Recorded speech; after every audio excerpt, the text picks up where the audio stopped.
Starting with the bare bones of power play basics, the offending team on the power play always starts with the ball at center floor, at which point the play is blown in by the referee.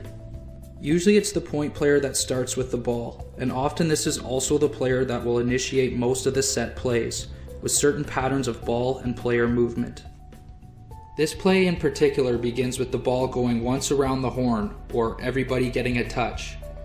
It is important to note as well that this is a strong side right power play formation, which forms an upside down house with a right-handed point player on the top. On the sides you have the shooters and the creases, and they are on their proper floor side, which means their sticks are towards the middle of the floor as opposed towards the boards like a winger in hockey.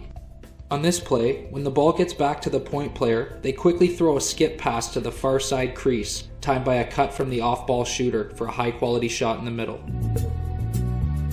Here you have a slight wrinkle or variation of the last play, where after sending the skip pass to the far side crease, the point player cuts instead of the off-ball shooter, receiving the proverbial give-and-go pass.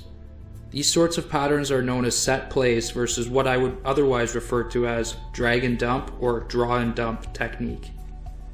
This is when you play 3 versus 2 across the top, with both shooters and the point player all being a threat to shoot, while ultimately trying to create a quality shot on net. Often it is best to play drag and dump early in the game, which draws the defenders out to the shooters, opening up future set plays to work better. A couple of simple set plays for the whole team to practice can be very effective for younger teams.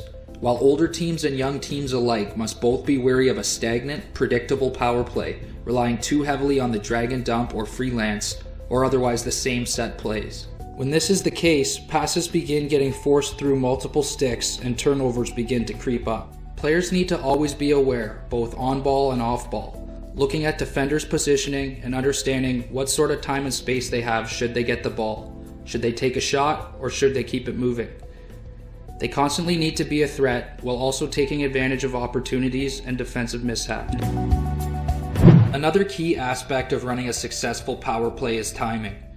On this play, the off-ball shooter cuts but the passer isn't ready, and later forces a pass into the middle instead of resetting and trying a different set play or having the discipline to keep the ball moving and working for a better shot.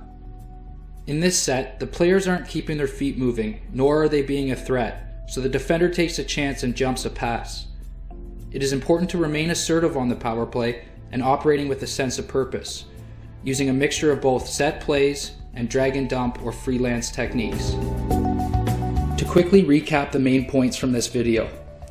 The point player is like the quarterback, triggering most of the plays on offense. Set plays are timed by first passing the ball around the horn. Drag and dump is when you play 3 versus 2 across the top, working the ball for an open shot. Drag and dump should be used early in games to stretch the defense out to the shooters and open up the middle for set plays. Be wary of a stagnant, predictable offense. Shot selection is key, don't force it.